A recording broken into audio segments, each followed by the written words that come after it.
নমস্কার, আমি শর্মিষ্ঠা। শর্মিষ্ঠাতে এসে গেছি রান্নাঘরে শর্মিষ্ঠাতে একটা নতুন পর্ব নিয়ে। হিন্দু ধর্মশাস্ত্রে বুদ্ধি, সৌভাগ্য এবং সমৃদ্ধির দেবতার নাম কি জানেন? তিনি হলেন ভগবান গণেশ, গজানন। শিব পার্বতীর পুত্র গণেশ। আজকে গণেশ চতুর্থী। তো গণেশ চতুর্থীতে আমি গণেশের জন্য গণেশ ঠাকুরের সব থেকে প্রিয় মিষ্টি হলো মোদক। আমি আজকে মোদক দিয়ে শুরু করছি এবং সেটা হচ্ছে চকোলেট মোদক। এখানে একটা ছোট্ট গল্প বলে নিই। সেটা হচ্ছে আমার মা 50 বছর আগে একটি খুব সুন্দর মূর্তি প্রতিষ্ঠা করেছিলেন। সেটা হচ্ছে পুরোটাই ব্রাসের। সেই মূর্তিটার ওজন মানে প্রায় 35 থেকে 40 কিলো। আমি ঠিক এক্স্যাক্টলি বলতে পারবো না, মা বলতে পারতেন। মা তো চলে গেছেন, তো গণেশ ঠাকুরকে আমাকে দিয়ে গেছেন। তো সেই পুজোটার আমি কিন্তু এখনো চালিয়ে যাচ্ছি এবং মার রেসিপিটাই আজকে আমি শেয়ার করছি। তাহলে দেখে নিন মোদক তৈরি করতে আমাদের কি কি লাগবে। মা করতেন মোদক, প্লেন মোদক। আমি করছি একটা চকলেট মোদক। এর জন্য লাগছে গ্রেট করা ক্ষীর। এখানে 250 গ্রাম ক্ষীর আছে, খোয়া ক্ষীর। ডেসিকেটেড কোকোনাট, চপড নাটস, এর মধ্যে কাজু বাদাম আর আমন্ড রেখেছি আমি। এটা হচ্ছে গুঁড়ো করা গুড়, পেস্তা, গোলাপ পাপড়ি, চিনির গুঁড়ো, কোকো পাউডার আর চকলেটস। 100 গ্রাম গুঁড়ো চিনি দিচ্ছি। চিনিটা গুঁড়ো করে দিলাম কেন? তাহলে আমার রান্না করতে টাইমটা কম লাগবে।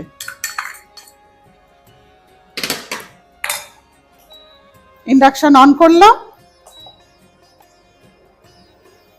এবারে এটাকে পাক দিতে হবে। এটা গলে যাবে আর দেখবেন পাকটাও হয়ে এসছে। আচ্ছা, এবারে দেখবেন কড়া থেকে ছেড়ে এসছে, তার মানে পাকটা রেডি হয়ে গেছে। এবার আমি এটা নামিয়ে একটু ঠান্ডা করব। তারপরে দুটো ভাগ করব, একটা ভাগে চকলেট করব, একটা ভাগে নর্মাল যেরকম সাদা থাকে সেরকম সাদা করব। আচ্ছা, এবার হয়ে গেছে। এটাকে আমি দুটো ভাগ করে নেব।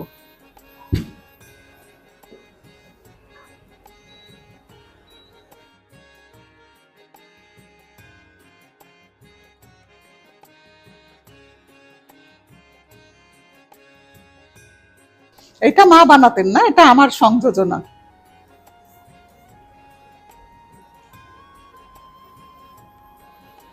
হিন্দু শাস্ত্রে সবাই আমরা মনে করি আজকের দিনে গণেশ ঠাকুর নেমে এসে, গজানন নেমে এসে মর্তে সমস্ত যারা আর কি ভক্ত আছে তাদের কাছে অবতীর্ণ হন। সেই জন্য মানে মহারাষ্ট্র কেন, এখন তো ওয়েস্ট বেঙ্গলেও খুব বেশি রকম দেখা যায় গণেশ পুজো হচ্ছে।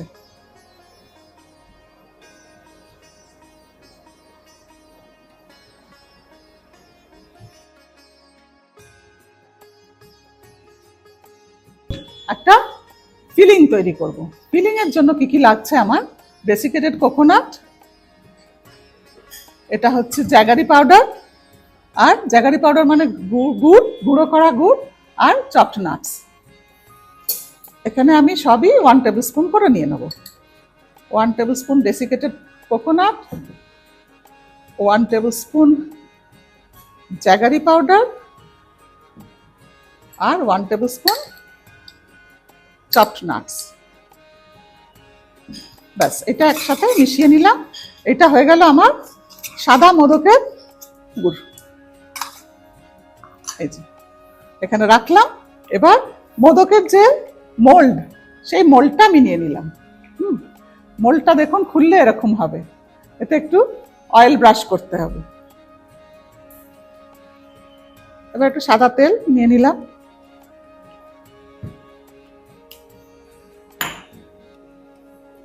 এবার এর ভেতরে অয়েল ব্রাশ করতে হবে।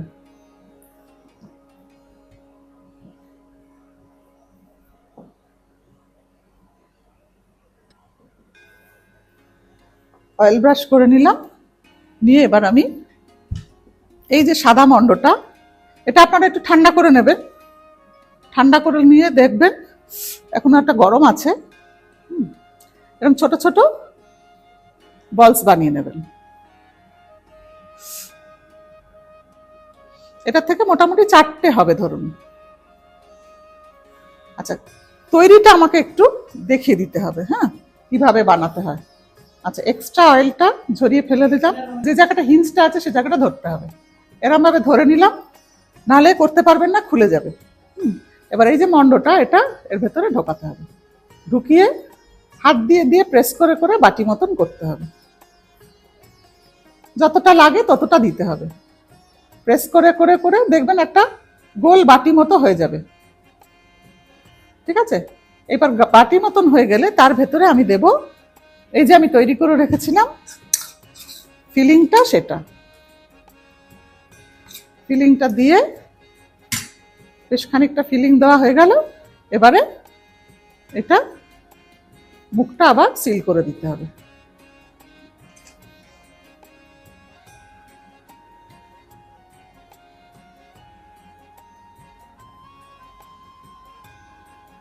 দিয়ে এবার ভালো করে প্রেস করে দেবেন, প্রেস করে এক্সট্রা যেটা আছে সেটা বার করে দিলেন, দিয়ে এবার আস্তে করে মোল্ডটা খুলতে হবে।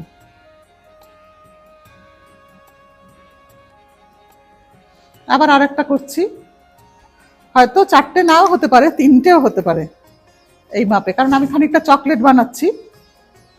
আবার এটা দিলাম, খিটটা দিলাম, খিটটা দিয়ে এই হিঞ্জের কাজটা না ধরলে কিন্তু হবে না, হিঞ্জটা ধরলাম, ধরে এটাকে ভালো করে প্রেস করে করে দিতে হবে। ভালো করে চারিদিকে প্রেস না করলে এই সুন্দর মোল্ডের এটা আসবে না, শেপটা আসবে না। আবার আমি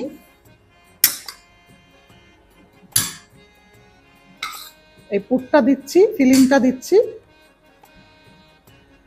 এটা বানানো খুব ইজি এবং আমি জানি আপনারা সবাই এটা বানাবেন। আমি একটা জিনিস লক্ষ্য করেছি, সেটা হলো যে আমার মিষ্টি ভিডিওটাই কিন্তু সবাই বেশি পছন্দ করেন। এবার আমার সবাইকে একটা রিকোয়েস্ট, আপনারা কি দেখতে চান? সামনে তো পুজো আসছে, পুজোর সময় আপনারা কি দেখতে চান আমাকে কিন্তু লিখে জানান, আমার মেল করুন, মেল করলেই আমি কিন্তু মেল পেয়ে যাব এবং সেই অনুযায়ী আমি পুজোর সময়কার রান্না সাজাবো। মানে সামনেই পুজো, পুজোর সময় বাড়িতে তো গেস্ট আসতেই থাকেন, সেই সময় আপনি দোকান থেকে না কিনে এনে বাড়িতেই বানাবেন ভালো ভালো খাবার, ভালো ভালো মিষ্টি খাবার, স্ন্যাক্স আইটেম। দেখুন কত সুন্দর, দোকানে কিনতে গেলে এটা অন্তত 100 রুপিস তো হবেই। আচ্ছা, আর একটা হবে, এরম ভাবে চকলেটটাও আমি গোল গোল করে নিচ্ছি, এটাও সম্ভবত 3টেই হবে। আচ্ছা, আবার আমি একটু অয়েল ব্রাশ করে নিলাম, করে আবার এটাকে বন্ধ করে দিলাম। অনেকে করেন কি এরকম ভাবে খুলেই এখানে এখানে এখানে আলাদা আলাদা করে করেন, তখন আর মানে ম্যানেজ করা যায় না, তখন এত সুন্দর শেপটা কিন্তু আর আনা যাবে না। এবার কি করছি, আমি এর ভেতরে আবার সেম প্রসেসে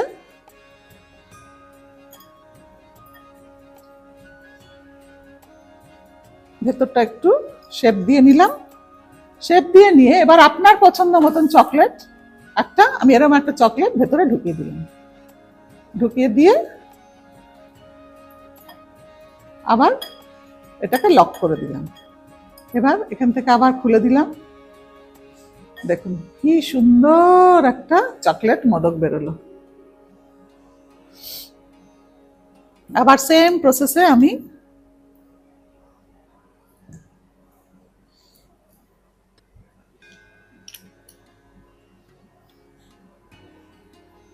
মায়েদের কাছ থেকেও কত কিছু জিনিস শেখা যায়। এই মোল্ডটাও কিন্তু আমার মায়েরই, কত বছর আগেকার মোল্ড, এখন জানি না এরকম মোল্ড পাওয়া নিশ্চয়ই যাবে, হয়তো আরো ভালো মোল্ড পাওয়া যাবে।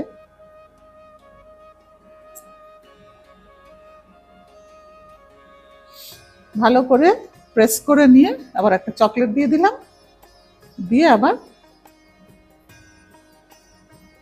ক্ষীর দিয়ে মুখটা সিল করে দিলাম। ব্যাস, এইবার খোলার পালা।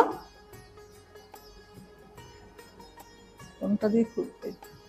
আচ্ছা, এবারে এটা সাজানোর পালা। দেখেছেন কত সুন্দর দেখতে হয়েছে, এবার আমি সাজাবো পিস্তা আর গোলাপের পাপড়ি দিয়ে, চপড পিস্তা আর এডিবল রোজ পেটাল। এগুলো অপশনাল, এগুলো যদি আপনার থাকলো ঘরে তাহলে আপনি দেবেন, আর না থাকলো ঘরে তাহলে দেবার দরকার নেই। তাহলে তৈরি হয়ে গেল চকলেট মোদক আর প্লেন মোদক। তাহলে এবারে আমি এখন গণপতি বাপ্পাকে নিবেদন করব, তারপরে প্রসাদ সবাইকে ডিস্ট্রিবিউট করব। আচ্ছা, এবার আমি গণপতি বাপ্পাকে নিবেদন করব। গণপতি বাপ্পা মোরিয়া।